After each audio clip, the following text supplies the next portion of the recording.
السلام علیکم ورحمۃ اللہ وبرکاتہ۔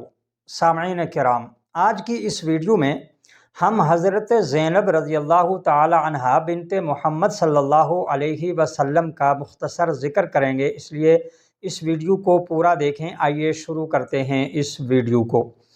آپ کا نام زینب تھا، والد مکرم کا نام حضرت محمد صلی اللہ علیہ وسلم تھا، والدہ محترمہ کا نام حضرت خدیجۃ الکبریٰ رضی اللہ تعالی عنہا تھا۔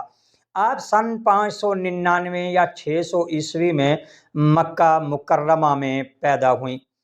آپ بعثت نبوی صلی اللہ علیہ وسلم سے 10 برس پہلے پیدا ہوئیں۔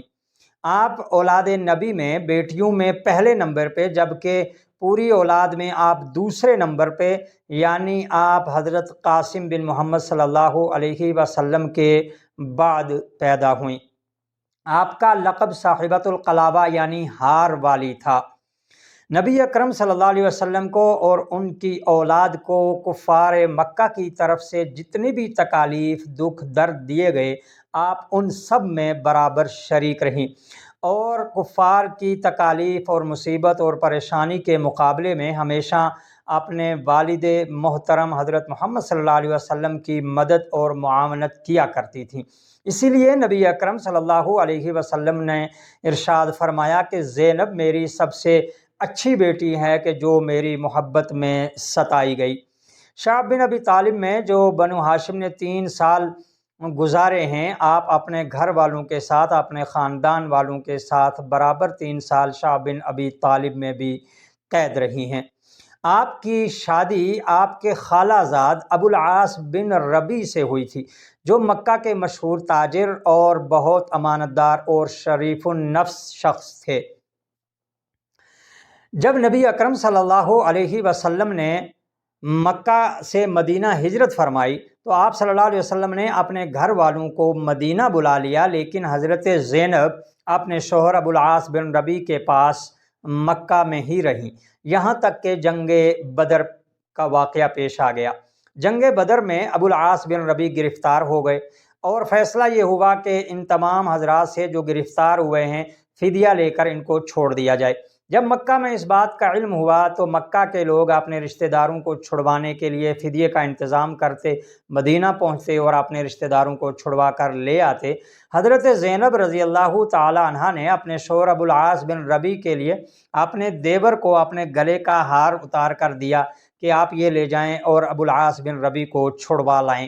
جب یہ ہار نبی اکرم صلی اللہ علیہ وسلم کی خدمت اقدس میں پہنچا ہے، آپ نے ہار کو دیکھتے ہی پہچان لیا، آپ کی آنکھوں میں آنسو آ گئے، اور آپ کو اپنی پیاری بیوی حضرت خدیجہ الکبریٰ رضی اللہ تعالی عنہا یاد آ گئیں، اور آپ نے صحابہ کرام سے مشورہ کیا، کہا کہ یہ ہار خدیجہ الکبریٰ نے اپنی بیٹی زینب کو دیا تھا، جو اس کے پاس اس کی نشانی ہے، اگر آپ مشورے سے چاہیں تو یہ ہار بھی واپس کر دیں اور ابو العاص بن ربیع کو بھی چھوڑ دیا جائے۔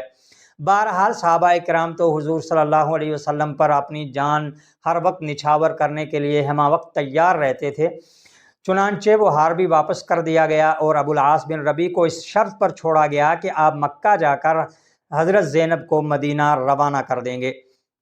چنانچہ ابو العاص بن ربیع جب مکہ پہنچے ہیں، انہوں نے وعدہ وفا کیا اور حضرت زینب سے فرمایا کہ آپ کا انتظار آپ کے والد محترم مدینہ میں کر رہے ہیں، آپ تیاری فرمائیں ہجرت کی۔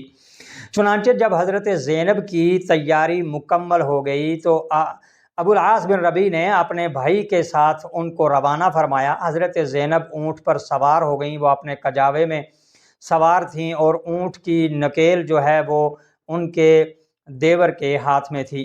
جب قریش مکہ کو اس واقعے کا علم ہوا کہ محمد صلی اللہ علیہ وسلم کی بیٹی زینب ہجرت کر رہی ہیں تو انہوں نے رکاوٹ ڈالی، اور راستے میں ایک جگہ جا کر ان کو پکڑ لیا اور انہوں نے حملہ کر دیا۔ چنانچہ یہ واقعہ دیکھ کر، یہ صورتحال دیکھ کر ان کے دیور تیر تان کر کھڑے ہو گئے اور فرمایا کہ اگر میرے قریب کوئی بھی آیا تو میں تیروں سے چھلنی کر دوں گا۔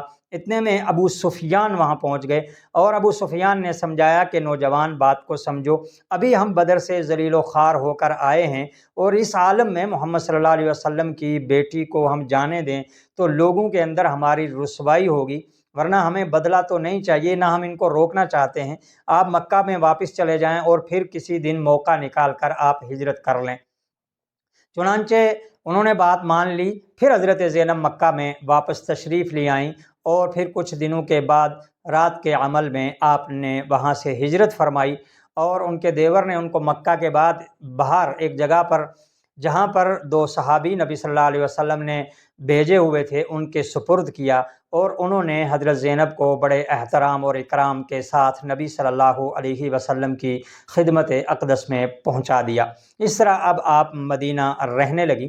اس کے بعد پھر ایک مرتبہ فتح مکہ سے تقریباً کچھ عرصہ قبل ایک قافلہ مکہ کا شام تجارت کے لیے گیا ہوا تھا، جس کی نگرانی ابو العاص بن ربیع کر رہے تھے، اور وہ لوگوں کا مال لے کر شام گئے ہوئے تھے اور وہاں سے تجارت کا مال خرید کر لا رہے تھے۔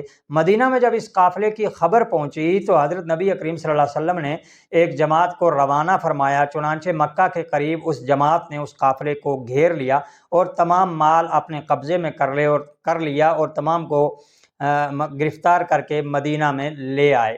لیکن ابو العاص بن ربیع کسی طریقے سے ان سے جان چھڑا کر راتوں رات مدینہ پہنچ گئے اور وہ سیدھے حضرت زینب کے گھر پہنچے اور امان طلب کی۔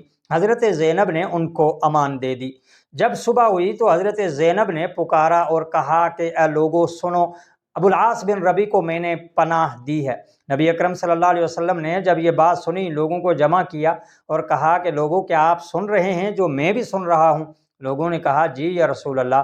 نبی اکرم صلی اللہ علیہ وسلم نے فرمایا کہ مجھے اس کا کوئی علم نہیں تھا، میں بھی ابھی ہی سن رہا ہوں۔ بہرحال ایک مسلمان کا یہ حق ہے کہ اگر وہ کسی کو پناہ دے دیتا ہے تو اس کی پناہ مانی جائے گی۔ اب ابو العاص بن ربیع کو زینب نے پناہ دی ہے، لہٰذا ہم بھی اس کو پناہ دیتے ہیں۔ اس کے بعد حضرت زینب نبی اکرم صلی اللہ علیہ وسلم کی خدمت میں حاضر ہوئیں اور عرض کیا کہ یہ اپنا پورا مال طلب کر رہے ہیں۔ نبی اکرم صلی اللہ علیہ وسلم نے تمام لوگوں کو اکٹھا کیا اور فرمایا کہ بھئی دیکھو، آپ نے قافلے میں سے مال غنیمت لیا، یہ آپ کا حق ہے، یہ اللہ نے آپ کو دیا ہے، لیکن میرا دل چاہتا ہے کہ ابو العاص بن ربیع کو اس کا مال لوٹا دیا جائے۔ صحابہ کرام حضور صلی اللہ علیہ وسلم پر ہر وقت جان نچھاور کرنے کے لیے ہمہ وقت تیار رہتے تھے۔ ان سب نے ابو العاص بن ربیع کا مال لوٹا دیا، یہاں تک کہ جس کے پاس ایک رسی تھی وہ رسی بھی لے آیا۔ اس طرح ابو العاص بن ربیع اپنا پورا مال لے کر مکہ پہنچے، تمام لوگوں کا مال واپس کیا اور پھر اعلان کیا کیا کوئی شخص ایسا ہے کہ جس کا مال میرے اوپر رہ گیا ہو؟ لوگوں نے کہا اللہ آپ کو جزائے خیر دے، آپ بڑے ہی امانت دار اور شریف النفس آدمی ہیں، آپ نے سب کا سامان لوٹا دیا۔ اس کے بعد ابو العاص بن ربیع نے اعلان کیا اشہد ان لا الہ الا اللہ واشہد ان محمدً عبدہ ورسولہ، اور اس کے بعد ابو العاص بن ربیع مدینہ آ گئے اور یہاں بھی انہوں نے اپنے ایمان کا، اسلام کا اعلان کیا۔ اب چونکہ حضرت زینب حالت کفر میں، شرک میں ان کو چھوڑ آئی تھیں، اس لیے باہم تفریق ہو گئی، لیکن اب وہ اسلام میں داخل ہوئے تو حضرت زینب پھر ان کے نکاح میں آ گئیں۔ لیکن اب زندگی نے زیادہ دیر وفا نہ کی اور اس کے بعد حضرت زینب بہت کم عرصہ جو ہیں وہ زندہ رہی ہیں، اور پھر آپ نے سن 629 عیسوی میں وفات پائی۔ اس وقت حضرت زینب کی عمر 29 یا 30 سال تھی۔ حضرت زینب عمدہ اخلاق اور عمدہ عادات کی مالکہ تھیں۔ اس چیز کی گواہی خود ان کے شوہر ابو العاص بن ربیع دیتے ہیں کہ جب قریش مکہ نے ابو العاص بن ربیع پر زور ڈالا کہ آپ اپنی بیوی زینب کو طلاق دے دو، یعنی محمد صلی اللہ علیہ وسلم کی بیٹی کو طلاق دے دو، مکہ میں جس عورت سے آپ چاہیں گے عرب میں ہم آپ کی شادی کر دیں گے۔ ابو العاص بن ربیع جو ابھی تک مسلمان بھی نہیں ہوئے تھے، انہوں نے کہا کہ کوئی عورت زینب بنت محمد صلی اللہ علیہ وسلم کا مقابلہ نہیں کر سکتی۔ حضرت زینب کے کردار، ان کے اخلاق، ان کی عادات آج کی مسلم خواتین کے لیے بلند اسوہ ہیں۔ اس طرح آپ کا انتقال بھی ہو گیا اور پھر آپ کو جنت بقیع میں دفن کیا گیا۔ اللہ پاک نے ان کو ابو العاص بن ربیع سے 2 اولاد بھی عطا فرمائی تھی، ایک لڑکا اور ایک لڑکی۔ لڑکے کا نام علی بن ابی العاص جبکہ لڑکی کا نام امامہ بنت ابی العاص تھا۔ سامعین، یہ مختصر معلومات حضرت زینب رضی اللہ تعالی عنہا کے متعلق میں نے آپ کی خدمت میں پیش کی، یقیناً آپ کو اچھی لگی ہوں گی، اس لیے ان کو ضرور آگے شیئر کریں، اپنے گھروں میں بھی سنائیں، چینل کو سبسکرائب کر لیں، فیس بک پیج کو فالو کریں۔ انشاءاللہ زندگی رہی پھر کسی ویڈیو میں ملاقات کریں گے، تب تک کے لیے دیجیے اجازت۔ بہت بہت شکریہ۔